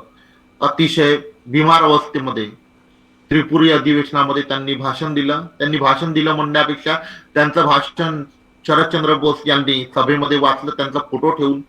ते त्यावेळेस आपल्या शामियानामध्ये होते, कारण ते उभं राहू सुद्धा शकत नव्हते, इतकी परिस्थिती वाईट होती. त्यांनी आराम केला. आराम केल्यानंतर काँग्रेसमधून राजीनामा दिला. तब्येत ठीक झाली आणि त्यांनी नवीन पक्षाची स्थापना केली. काँग्रेस अंतर्गत 3 मे 1939 रोजी फॉरवर्ड ब्लॉक या पक्षाची स्थापना झाली. यांच्या नेतृत्वात वामपक्षीय संघटन म्हणजे साम्यवादी पक्षांचं, समाजवादी पक्षांचं एक संघटन स्थापन केले, याची समिती बनवली.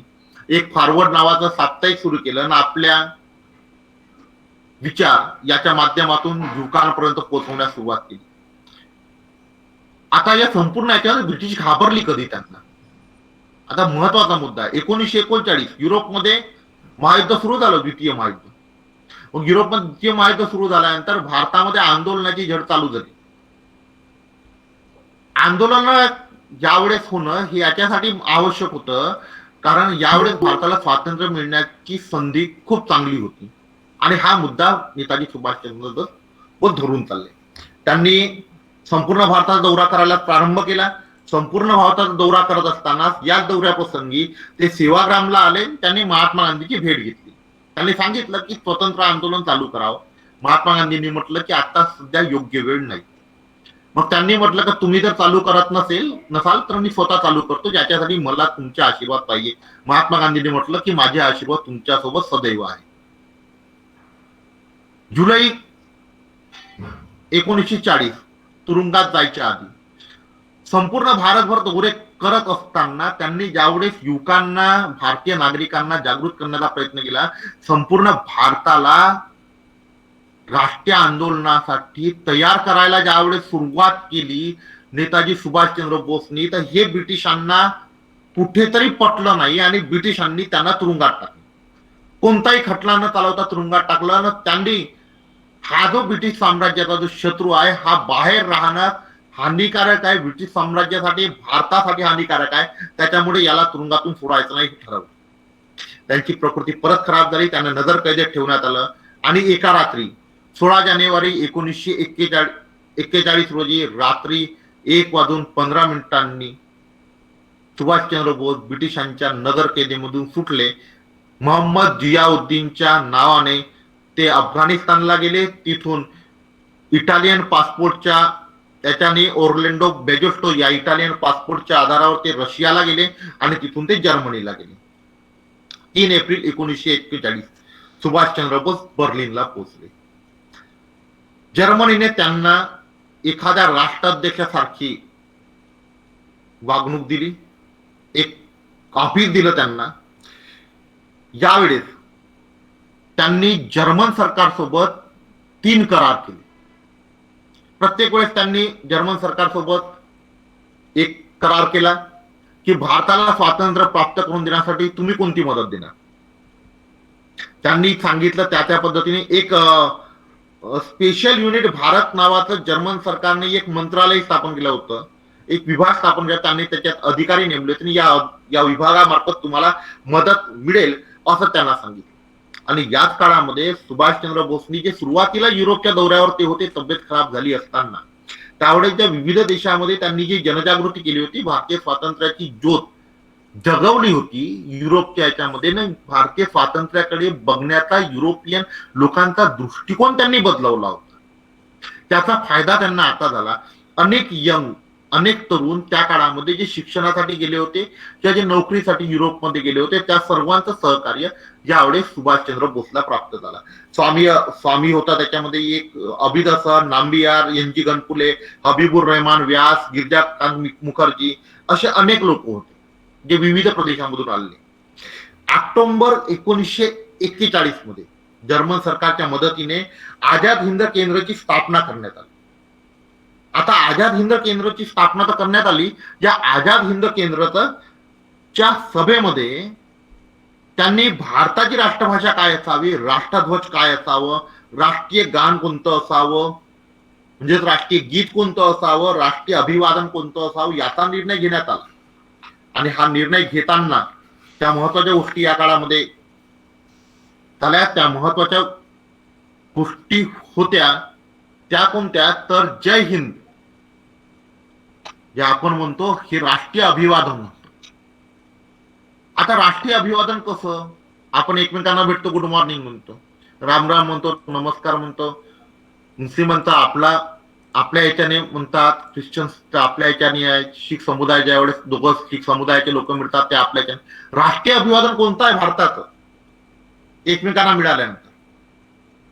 मग अशा वेळेस जे राष्ट्रीय अभिवादनाचा प्रश्न निर्माण झाला तर नेताजी सुभाषचंद्र बोसनी जय हिंदला दिलं. 2 भारतीय आपापसात ज्यावेळेसही भेटतील त्यावेळेस ते जय हिंद म्हणतील. राष्ट्रीय अभिवादन होतं. राष्ट्रगीत कोणतं होतं, जनगण मन राष्ट्रगीत होतं. रवींद्रनाथ टागोरने रचित राष्ट्रगीत जे आहे जनगण मन त्यांनी राष्ट्रगीत म्हणून स्वीकारलं. राष्ट्रीय ध्वज कोणता, काँग्रेसचा जो तिरंगा होता तो तिरंगा राष्ट्रध्वज म्हणून स्वीकारला आणि चरख्याऐवजी स्प्रिंगिंग टायगर ठेवला. राष्ट्रभाषा कोणती, तर हिंदुस्थानी. याच गोष्टींचा आपण स्वीकार केला. ही देण आहे नेताजी सुभाषचंद्र बोसची भारताला. जय हिंद, राष्ट्रीय गीत, भारताचं राष्ट्रगीत जे आहे जनगणमन, हे त्यांनी त्यावेळेस तिथं वाजवलं. राष्ट्रभाषा हिंदीचा विचार त्यांनी केला. तिरंगा तर तोच आहे. त्या स्प्रिंगिंग टायगर चरख्याच्या ऐवजी चक्र आलं, अशोक चक्र. ज्याच काळामध्ये आपल्या विचारांचा प्रचार प्रसार करण्यासाठी त्यांनी काही रेडिओ केंद्र चालू केले होते. पहिलं रेडिओ होतं आझाद हिंद रेडिओची स्थापना, दुसरं होतं नॅशनल काँग्रेस रेडिओ, तिसरं होतं आझाद मुस्लिम रेडिओ, आणि त्याचबरोबर एक पत्रिका स्थापन सुरू केली होती, आझाद हिंद पत्रिका सुद्धा सुरू केली. सुभाषचंद्र बोस या गोष्टी करत होत्याच. त्या ठिकाणी त्यांनी एक आझाद हिंद फौजची सुद्धा निर्मिती केली. या आझाद हिंद फौजला त्यांनी बक्षीस दिले, यांना वेतन दिलं, यांच्या ट्रेनिंगची व्यवस्था केली. आणि हिटलरला सांगितलं त्यांनी की ही आझाद हिंद फौज फक्त भारतीय सीमेवर लढेल, दुसऱ्या कोणत्या सीमेवर लढणार नाही किंवा दुसऱ्या कोणत्याच मोर्चावर लढणार नाही. आणि या आझाद हिंद सेनेमध्ये 3600 सैनिक होते. तेव्हा जे ब्रिटिशांना शरण आले होते ते सैनिक इथं आले. 1942 ला तुम्हाला सर्वांना माहित आहे चले जाव चळवळीचा आंदोलन चालू झालं. ऑगस्ट 1942 ला 9 मे, 31 ऑगस्ट 1942 ला चले जाव चळवळीकरता सुभाषचंद्र बोसनी एक क्रांतिकारी कार्यक्रम दिला आझाद हिंद रेडिओवरून. त्याच्यात 11 कलम सांगितले. त्याच्यामध्ये त्यांनी सांगितलं की तुम्ही रेडिओ चालवा, तुम्ही भूमिकेत राहा, तुम्ही रेल्वे रोड उखडा, तुम्ही टेलिफोनचे तारा कापा, तुम्ही विद्युतचे तारा कापा, तुम्ही सरकारी कार्यालयांवर कब्जा करा. हा कार्यक्रम नेताजी सुभाषचंद्र बोसनी 31 ऑगस्ट 1942 दिला. लगेच चले जाव चळवळीची त्या कार्यक्रमामध्ये, चले जाव चळवळीच्या याच्यामध्ये योगदान देणाऱ्यांमध्ये एक नवीन उत्साह संचारला आणि चले जाव चळवळीची दिशा थोडीशी बदलायला सुरुवात झाली. आणि यावेळेस भूमिगत चळवळ मोठ्या प्रमाणामध्ये चालू झाली, हे आपण बघितलं. या काळामध्ये भूमिगत चळवळ चाललेली होती आणि मोठ्या प्रमाणात भूमिगत चळवळ चालली. अनेक नेते जे आहेत ते या काळामध्ये भूमिगत झाले आणि भूमिगत राहून त्यांनी कार्य केला. हा नेताजी सुभाषचंद्र बोसचा प्रभाव होता, त्यांच्या विचारांचा प्रभाव होता की ते ज्या ज्या व्यक्तीला मिळाले त्या त्या व्यक्तीने त्या त्या पद्धतीने त्यांना मदत केली आणि त्यांचे विचार ऐकून घेतले. हिटलर सारख्या व्यक्तीला जर्मनीमध्ये कठोरपणे त्याच्या आपले विचार पटवून देणे ते कोणाला शक्य नव्हतं. ते नेताजी सुभाषचंद्र बोसने करून दाखवलं. मग त्यांना असं लक्षात आलं की दक्षिण पूर्व एशियामध्ये जपान जो आहे तो ब्रिटिशांविरुद्ध लढत आहे. मग आपण दक्षिण पूर्व एशियामध्ये गेलं पाहिजे. नेताजी सुभाषचंद्र बोस दक्षिण पूर्व एशियामध्ये येण्यापूर्वीच त्या ठिकाणी कॅप्टन मोहन सिंगच्या नेतृत्वामध्ये एक आझाद हिंद सेनेची निर्मिती झाली होती. स्वातंत्र्य आंदोलनाची पार्श्वभूमी या भागामध्ये इंडियन इंडिपेंडन्स लीगने तयार करून ठेवली होती. या लीगच्या सहकार्याने कॅप्टन मोहन सिंगने 45,000 जवळपास एक फौज निर्माण केली होती. त्याच्यामध्ये 40,000 सैनिक होते. एकंदरीत सैनिक शरण आले होते 85,000. बाकीचे 40,000 सैनिक निघून गेले जे ब्रिटिशांचे होते. 45,000 जे सैनिक आहे जे भारतीय ते जपान यांच्या ताब्यामध्ये सापडले. आता लीगच्या सहकार्याने ही जी सेना बनली होती ही डिसेंबर 1942 पर्यंत चालली. त्यानंतर ही सेना काही जपान सरकार आणि कॅप्टन मोहन सिंग यांच्या याच्याने ते बरखास्त करण्यात आली. त्याच्यापूर्वी कॅप्टन मोहन सिंगने म्हटलेलं होतं, जपानी डॉक्युमेंट्स मध्ये उल्लेख आहे की या सेनेचं जर नेतृत्व करायचं जर कोणी जर योग्य व्यक्ती असेल तर तो योग्य व्यक्ती एकमेव आहे, तो म्हणजे युरोपमध्ये असेल नेताजी सुभाषचंद्र बोस. नेताजी हे नाव सुद्धा युरोपमध्येच मिळालं. मग ही सेना बरखास्त केल्यानंतर रासबिहारी बोसच्या नेतृत्वामध्ये परत एकदा नवीन सेनेचं गठन करण्यात आलं. ज्या सेनेमध्ये फक्त 8,000 सैनिक होते. 1943 ला ही आझाद हिंद सेना बनली. तिचं पुनर्गठन केलं. 40,000वरून 8,000वर आलं. नेताजी सुभाषचंद्र बोस जर्मनीमधून निघाले आणि ते दक्षिण पूर्व एशियामध्ये पोहोचले मे 1943 ला. तिथून जपानला गेले. जापानी प्रधानमंत्री ताओची भेट घेतली, तोजोची भेट घेतली. आता तोजोची भेट घेतली, तोजो भेटायलाच तयार नव्हता आधी. परंतु ज्यावेळेस तो भेटला आणि ज्यावेळेस त्या भेटीमध्ये सुभाषचंद्र बोसने आपले विचार सांगितले. सुभाषचंद्र बोसला ऐकल्यानंतर तो इतका प्रभावी झाला की त्याने सरळ म्हटलं की भारतीय स्वातंत्र्यासाठी जितकी मदत लागत असेल तितकी मदत द्यायला आम्ही तयार आहोत. एका भेटीमध्ये. आणि हेच वाक्य त्याने जपानी संसदेमध्ये सुद्धा म्हटलं.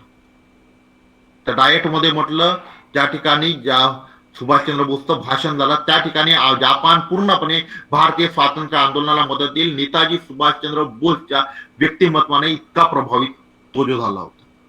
त्याच्यानंतर सिंगापूरला आले.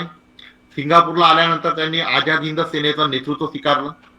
जुलै 1943 मध्ये एक परेड आयोजित करण्यात आली. या परेडमध्ये त्यांनी भाषण करताना सैनिकांना एक नारा दिला, चलो दिल्ली. चलो दिल्लीचा नारा दिला. कदम कदम बढ़ाए जा, खुशी के गीत गाए जा, ही जिंदगी है कौम की, कौम पे मिटाए जा. ही जी गीत आहे ही गीत या काळामध्ये सैनिकांना त्यांनी दिलं. त्यावेळेस आझाद हिंद सेनेची निर्मिती केली. तर आझाद हिंद सेनेचे सर्व रूप बदलवून टाकलं. लेफ्ट राईट बदलवलं, कदम ताल बदलवली, दाये मूड बाये मूड हे हिंदीमध्ये सर्व वाक्य आणले. जे हिंदीमध्ये आलं ना आज तेही चालत आहे. ही भारतीय आझाद हिंद सेनेची देण आहे भारतीय सेनेला की ज्यावेळेस हिंदी मधले कदमताल आपण स्वीकारले. नाहीतर लेफ्ट राईट वाला फॉर्म्युला आपल्याकडे असता जो ब्रिटिशांनी निर्माण केला होता. नेताजी सुभाषचंद्र बोसने ब्रिटिशांविरुद्ध साम्राज्याविरुद्ध शक्तिशाली सैन्य निर्माण करण्याची सुरुवातीच्या त्याच्यामध्ये मी तुम्हाला सांगितलं शिक्षण घेताना त्यांनी कशी सैनिक ट्रेनिंग घेतली. त्याच्यानंतर रचनात्मक कार्यक्रम करताना स्वयंसेवकांचे कसे दल किती ते दल निर्माण केले. 1928च्या चळवळीमध्ये कशा प्रकारे काँग्रेसच्या अधिवेशनात त्यांनी एक स्वयंसेवक दल निर्माण केलं होतं. या सर्व गोष्टी ज्यावेळेस घडवल्या त्याच वेळेस त्यांनी याच्याकडे लक्ष दिलं. याच वेळेस सैनिकांची भरती करत असताना त्यांनी तुम मुझे खून दो मैं तुम्हें आजादी दूंगा हे नारे दिले.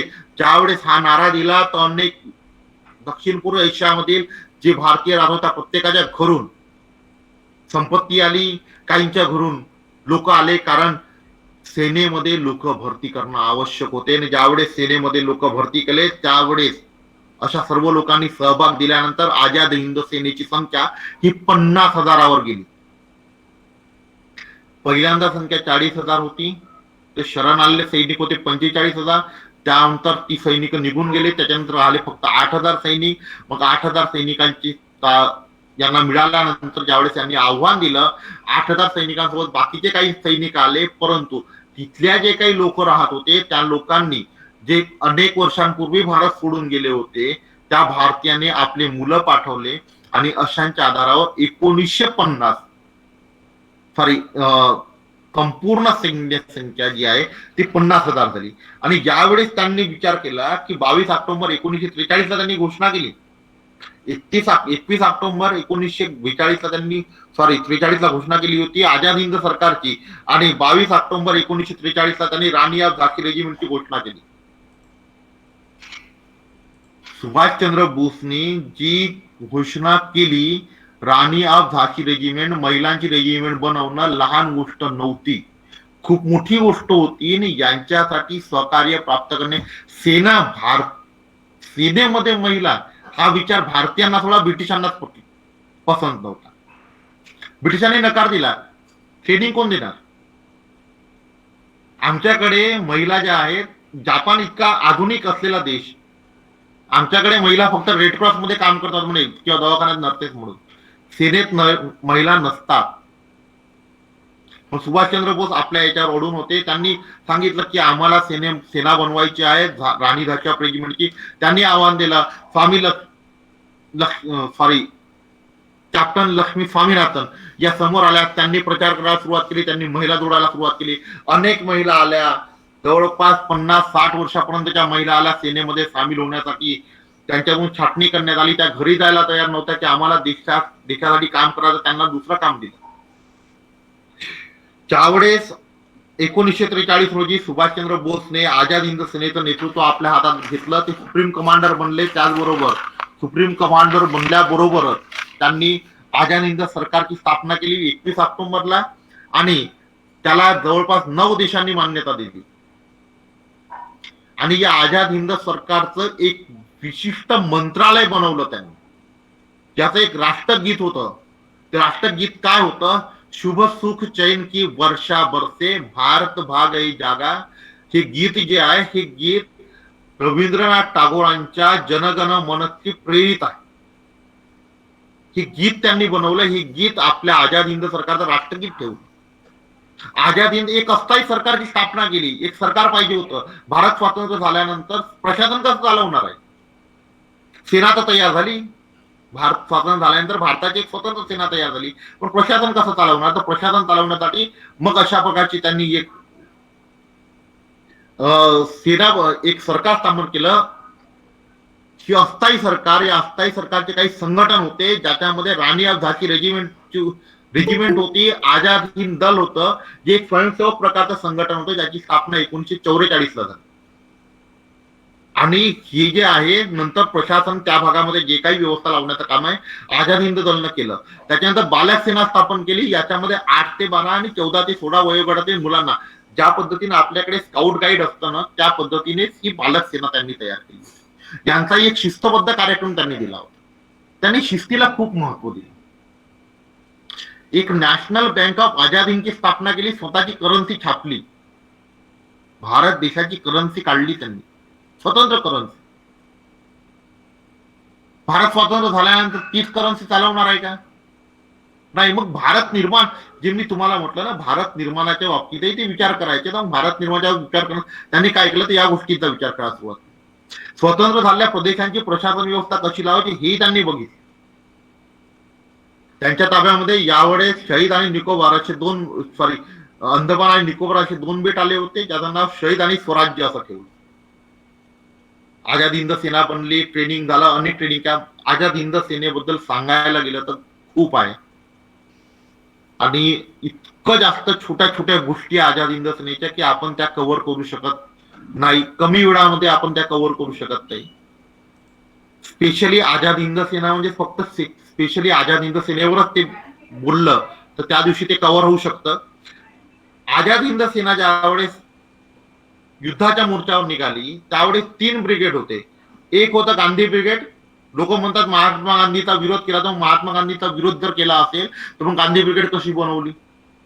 एक होती नेहरू ब्रिगेड, एक होती आझाद ब्रिगेड.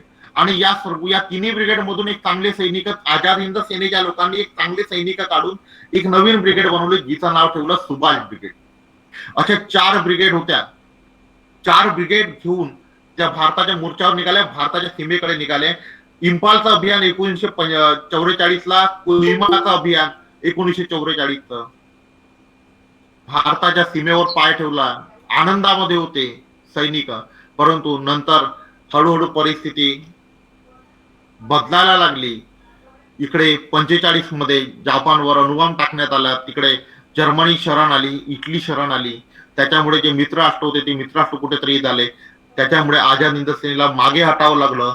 मुख्य भूमीकडे येताना मे 1945 रोजी आझाद हिंद सेनेच्या जे काही अधिकारी होते, शाहनवाज खान, गुरबख्श ढिल्लो, प्रेम सेगल यांनी शरणागती पत्कारली. त्यांनी ब्रिटिशांना शरण गेले. आझाद हिंद सेना मागे हटायला लागली. ज्या महिला होत्या त्या महिलांना आपापल्या घरी, नेताजी सुभाषचंद्र बोसनी आपल्या सैनिकांना सांगितलं, आझाद हिंद दलला सांगितलं की यांना आपल्या घरी पोचवा. इतकी काळजी त्यांनी घेतली. तिथून ते परत निघाले. तिथून निघताना सिंगापूरला गेले, थायलंडला गेले. थायलंड वरून तिथून त्यांनी विमान पकडलं. विमानाने ते जपानला जात असताना तायपेई, तैवानच्या जो बेट आहे त्या ठिकाणी 18 ऑगस्ट 1945 रोजी विना अपघातामध्ये त्यांचा मृत्यू झाला. आता नेताजी सुभाषचंद्र बोसचा मृत्यू झाला नाही झाला, जिवंत होते, याच्याबद्दल आपण या भानगडीत पडणार नाही. परंतु नेताजी सुभाषचंद्र बोसचा 18 ऑगस्ट 1945 ला जो मृत्यू झाला, त्या मृत्यूनंतर भारतीय स्वातंत्र्य आंदोलनावर एक प्रभाव पडला. जे काही भारतीय आझाद हिंद सेनेची जी सैनिक होते, जे आझाद हिंद सेनेची सैनिक लढत होती, यांना पकडण्यात आलं. त्यांच्यावर ज्यावेळेस खटला चालवण्यात आला दिल्लीच्या लाल किल्ल्यामध्ये, या खटल्याचा प्रभाव भारतीय स्वातंत्र्य आंदोलनावर पडला. मग हा स्वातंत्र्य आंदोलनावर प्रभाव कसा पडला, परिणाम कसा झाला? या खटला रद्द करण्यात यावा याच्यासाठी भारतामध्ये त्यावेळेस स्वाक्षरी मोहीम चालू करण्यात आली. जन आंदोलन सुरू झालं आणि हे जन आंदोलन सुरू कुणाच्याच नेतृत्वात झालं नव्हतं. तर हे जन आंदोलन स्वयंस्फूर्तीने झालं होतं. स्वतः जनतेनं निर्माण केलेलं जन आंदोलन होतं. याला नौसेनेने आपलं समर्थन दिलं. प्रत्येक ठिकाणी मुंबई असो, कराची असो, मद्रास असो, विशाखापट्टणम असो किंवा कोचीन असो, इथल्या प्रत्येक नौसैनिकांनी आपलं समर्थन दिलं. नौसैनिकांनी समर्थन दिल्याबरोबर स्थल सेनेमध्ये त्याच बाजूने आवाज उठणार ही गोष्ट येत असताना ब्रिटिशांना कुठेतरी वाटलं आणि यावेळेस हा जो दबाव बनला तो 1946 ला ब्रिटिशांना भारत सोडून जाण्यासाठी कारणीभूत ठरला. 1947 ला भारताला स्वातंत्र्य देणं भाग पडलं. 15 ऑगस्ट 1947 ला भारत स्वतंत्र झाला. नेताजी सुभाषचंद्र बोसनी आपल्या चळवळीमधील भारताला एक मोठं महत्वाची गोष्ट म्हणजे त्यांनी जे स्वीकारलेलं जे राष्ट्रीय गीत होतं आझाद हिंद केंद्रासाठी ते गीत मिळालं. राष्ट्रगीत म्हणून भारताला जनगण मन. त्याच्यानंतर चांगले कदमताल मिळाली. जे हिंदीमध्ये जे काही शब्द आहे परेड करतानाचे ते शब्द मिळाले. युवकांवर खूप मोठा प्रभाव होता. युवकांवर खूप मोठा प्रभाव पडला. नेताजी सुभाषचंद्र बोसचं चरित्र युवकांसाठी नेहमीच प्रेरणादायी राहिलेलं आहे आणि प्रेरणादायी समोरही राहणार आहे की संकटामधून मार्ग काढून कशा पद्धतीने आयुष्य यशस्वीतेकडे नेल्या जातं. ते त्यांच्या आयुष्यामध्ये एकच गोष्ट होती ते म्हणजे देश देश देश. स्वातंत्र्य करायचं आहे याच्या पलीकडे त्यांनी कोणताच दुसरा विचार केला नाही. आणि याच्या पलीकडे ते विचार करत जापानी लोक म्हणायचे नेहमी की हा एकमेव असा व्यक्ती आहे की जो 12 तास 24 तास झोपताना सुद्धा एकच विचार करतो की मी देशासाठी काय करू शकतो, देशाला स्वातंत्र्य प्राप्त करून देण्यासाठी काय करू शकतो. अशा या महापुरुषाची, अशा या स्वातंत्र्य दिनाची 125वी जयंती आपण साजरी केली. आपण सर्वांनी अतिशय शांतपणे ऐकून घेतलं याबद्दल आभार. आपल्या महाविद्यालयाने मला संधी दिली याबद्दल प्राचार्याचे आणि इतिहास विभागाचे आभार मानतो आणि मी माझं मनोगत इथेच थांबवतो. धन्यवाद. जय हिंद. धन्यवाद सर. आपण अतिशय अल्पशा वेळामध्ये पूर्ण इतिहास, आझाद हिंद सेनेचा पूर्ण इतिहास मांडण्याचा प्रयत्न केला. सोबतच सुभाषबाबूंचं पूर्ण जीवनचरित्र, इतिहासातलं त्यांचं स्थान, भारतीय स्वातंत्र्य लढ्यातील योगदान या सर्वावर इत्थंभूत माहिती दिली. त्यासाठी आपलं मनपूर्वक धन्यवाद. अतिशय कमी वेळात आपणास आम्ही बोलावलं. तुम्हाला वेळसुद्धा एकच दिवसाला दिला आणि त्यातलं तुम्ही आपली उपस्थिती दर्शवून आम्हा सर्वांना मार्गदर्शन केलं. त्यासाठी आपलं खूप खूप आभार. सोबतच आजच्या कार्यक्रम अध्यक्ष माननीय आमच्या महाविद्यालयाचे प्राचार्य डॉक्टर वारकड सर, ते काही तांत्रिक कारणामुळे ते लेफ्ट झालेले आहेत. त्यामुळं ते जोडू शकत नाही आहे. त्यांच्याशी फोनवर बोलणं झालेलं आहे पण त्यांचं नेटवर्क काम करत नाही. सर जुळलेले आहेत. ओके. आजच्या कार्यक्रमाचे अध्यक्ष माननीय डॉक्टर वारकड सर मीटिंगला जुळलेले आहेत. सरांना विनंती आहे की सरांनी आजचं अध्यक्षीय भाषण करावं. माननीय डॉक्टर वारकड सर. हॅलो. हां सर बोलाय. आवाज येतोय. आवाज येतो ना? हां सर. हो सर. हो येतो आहे सर आवाज. आज नेताजी सुभाषचंद्र बोस यांच्या 125व्या जयंती निमित्तानं आपल्या श्री शिवाजी कला वाणिज्य विज्ञान महाविद्यालयाच्या इतिहास विभागाच्या वतीनं गेस्ट लेक्चर जे आयोजित करण्यात आलेलं आहे. या गेस्ट लेक्चर करिता प्राध्यापक डॉक्टर रवींद्र लोणारे सर यांनी अतिशय सुंदर असं मार्गदर्शन केलेलं आहे. डॉक्टर लोणारे सर यांनी ज्या पद्धतीने नेताजी सुभाषचंद्र बोस यांच्या जन्मापासनं यांच्या टॅलेंट बद्दल, यांनी ज्या civil services exam pass out केलेले आहे याच्याबद्दल आणि एवढ्या मोठ्या परीक्षा पास झाल्याच्या नंतर एवढा मोठा परिवार असतानाही देशाच्या सेवेमध्ये त्यांनी जे स्वतःला झोकवून दिलेलं आहे, त्यांचा त्याग किती मोठा आहे आणि देशभक्त कसा असावा याबद्दल नेताजींचे जे काही माहिती आपल्या सगळ्या विद्यार्थ्यांना, आपल्या स्टाफला सगळ्यांना सादर केलेली आहे. ते अतिशय चांगल्या प्रकारे त्यांनी जे आपल्या स्किल मधनं प्रेझेंटेशन केलेलं आहे. मी डॉक्टर रवींद्र लोणारे सर यांचं मनापासून अभिनंदन करतो, त्यांचे आभारही मानतो. स्किल ही एक अशी पद्धतीची बाब आहे. नॉलेज असणं वेगळी बाब, परंतु नॉलेजला एक्झिक्यूट करणं त्यासाठी एक प्रकारची स्किल असणे आवश्यक असतं. ते स्किल सरांच्या मार्गदर्शनात आपल्याला दिसून आली. एवढंच नव्हे तर नवीन पिढीला आज 125 वर्षाच्या नंतर हे समजून आलं की नेताजींचं कार्य नेमकं काय आहे. जसा जसा टाइम वाढत जातो तसे तसे नवीन पिढ्या विसरण्याची शक्यता असते. पण नेताजींबद्दल जे काही माहिती सरांनी सांगितलेलं आहे त्याच्यातली बरीचशी माहिती आम्हाला सुद्धा माहिती नव्हती. अगदी सुरुवातीपासनं अशा पद्धतीचं फ्रीडम स्ट्रगल आलेलं होतं आणि 1920च्या नंतर कसं परिवर्तन आलं, कशा पद्धतीचे जहाल आणि मावळ अशा पद्धतीचे गट होते. एवढं असून सुद्धा स्वामी रामकृष्ण परमहंसाचं जे मार्गदर्शन होतं तो मार्गदर्शन आध्यात्मिक असो देशभक्तीपर असो, पण स्वामी विवेकानंद आणि नेताजी सुभाषचंद्र बोस हे समकालीन असूनही त्यांनी ज्या पद्धतीनं लोकांना युनाइट केलं, महाविद्यालयाचे प्राचार्य कलकत्त्याच्या महत्वाच्या पॉलिटिकल पोस्टवर बसून सुद्धा त्यांचं जे टार्गेट होतं देशाबद्दलचं जे आत्मीयता होती ते मात्र पूर्ण होईपर्यंत त्यांनी कधीही हार मानलेली नाही. डिग्र्या किती येतात किती जातात, पद किती येतात पद किती जातात, तरी परंतु देशासाठी मात्र त्यांचं जे काही टार्गेट होतं ते पूर्ण होईपर्यंत ते मागे सरकले नाही. एखाद्या वेळेला देशातल्या शक्तीसोबत फाईट करू शकत नाही, बाहेर देशामध्ये जाऊन सुद्धा देशाची सेवा करण्यासाठी जे युनाइट केलं सगळ्या तरुणांना, वेगवेगळ्या ज्या फौज उभा केल्या आणि या देशात जे काही त्यांचं कॉन्ट्रीब्युशन आहे हे अविस्मरणीय आहे, अनपॅरलल आहे. त्यांच्या बरोबरीचं अशी तुलना करू शकणार नाही. आजच्या सगळ्या तरुणांना देशभक्त कसा असावा, निस्वार्थ सेवा कशी असावी, आपण काय करू शकतो, या देशाचं काय ऋण आपल्यावर आहे आणि आपलं जबाबदारी काय आहे, या सगळ्या गोष्टीची उत्तरं डॉक्टर लोणारे सरांच्या मार्गदर्शनातून आपल्याला मिळालेली आहे.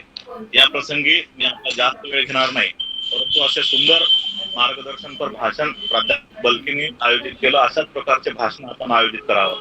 यापूर्वी सुद्धा बनारस हिंदू युनिव्हर्सिटीच्या प्रोफेसरला सुद्धा करून वेळेवर 1-2 दिवसाच्या आत तयारी करून असे भाषण आयोजित केलं आहे. असे आमच्याकडचे तरुण प्राध्यापक मंडळी मोटिवेशनल भाषण जे आयोजित करताय, लोकांना वाटत असेल छोटं, हे छोटं नाही आहे. विद्यार्थ्यांना एखादा रिसोर्स माहिती मिळणं, आपलं नॉलेज वाढवणं, याच्यामध्ये थेंबे थेंबे तळे साचे अशा पद्धतीनं जे म्हण आहे त्या पद्धतीनं विद्यार्थ्याचं नॉलेज याच्यात वाढत आहे. महाराष्ट्राचा सर्व स्टाफ ज्यांनी ऑनलाईन मध्ये जुळलेले आहे, तिथे सर्व विद्यार्थी आज मोठ्या प्रमाणामध्ये रविवारचा दिवस असल्याने जुळलेले आहे. सर्व विद्यार्थ्याचं आपलं सगळ्याचं लोणारे सरांचंही सुद्धा मी आभार मानतो. सरांना सुद्धा अशी अपेक्षा व्यक्त करतो की याच्यानंतर सुद्धा जेव्हा जेव्हा केव्हा आम्हाला आवश्यकता पडेल सरांनी मार्गदर्शन करावं, वेगवेगळ्या विषयावर मार्गदर्शन. आपलं मार्गदर्शन हे अमूल्य आहे आणि याच्यातनं देशाची नवीन बांधणी करण्यामध्ये सिंहाचा नसेल तरी खारीचा आपल्या सगळ्यांचा याच्यात वाटा आहे मानतो. आपल्या सगळ्यांचं 2 शब्द ऐकून घेतल्याबद्दल आपण सगळ्यांचा आभार मानतो आणि थांबतो. Over to Balke sir. धन्यवाद सर. आपण अतिशय व्यस्त कार्यक्रमातून तांत्रिक अडचणी असताना सुद्धा आपण इथे जुडलात, सोबतच आम्हा सर्वांना मार्गदर्शन केलं, त्यासाठी आपलं खूप खूप आभार आणि धन्यवाद. यानंतर आजच्या कार्यक्रमाचं करण्यासाठी मी आमच्या महाविद्यालयाचा विद्यार्थी महेंद्र देटे याला आमंत्रित करतो. महेंद्र देटे.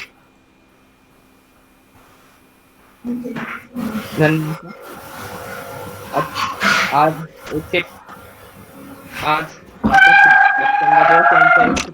जयंतीनिमित्त आयोजित आभासी व्याख्यानासाठी जोडलेले वक्ते प्राचार्य डॉक्टर रवींद्र लोणारे सर, इतिहास विभाग अण्णासाहेब गुंडेवार महाविद्यालय नागपूर, यांनी आपल्या दिनचर्येतून खूप अमूल्य असा वेळ काढून आमच्याशी संवाद साधला, मोलाचे मार्गदर्शन केले. त्यांनी सांगितलं की त्यांनी युवकांचे आंदोलन, त्यांनी सुरू केलेले पत्रिका, रेडिओ, त्यांनी आपल्या जीवनात खूप काही कष्ट उभारले आणि खूप असं मार्गदर्शन सांगितलं. त्याबद्दल मी लोणारे सर यांचे स्वागत आभार मानतो. व तसेच आमच्या महाविद्यालयाचे प्राचार्य डॉक्टर SM वाडकर सर, त्यांनी कनेक्टिव्ह प्रॉब्लेम असल्यामुळे तरी सुद्धा त्यांनी आपल्याला मार्गदर्शन केले त्याबद्दल मी त्यांचे सुद्धा मनापासून व व त्यांचे सुद्धा आभार मानतो. आणि तसेच आपल्याला जोडलेले प्राचार्य देवाळकर सर, डॉक्टर लोणारकर सर विविध विद्यालयातील इतिहासप्रेमी प्राचार्य वृंद तसेच विद्यार्थी मित्रांचे सुद्धा आभार मानतो.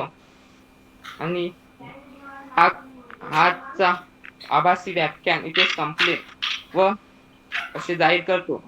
आणि समाप्तीच्या आधी सर्वांनी उभं राहून राष्ट्रगीत म्हणावं अशी मी सर्वांना विनंती करतो. धन्यवाद. Okay, thank you.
सर्वांचं पुनश्च एकदा मनपूर्वक आभार आणि धन्यवाद.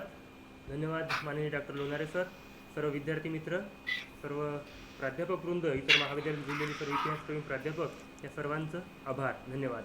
जय हिंद. जय हिंद.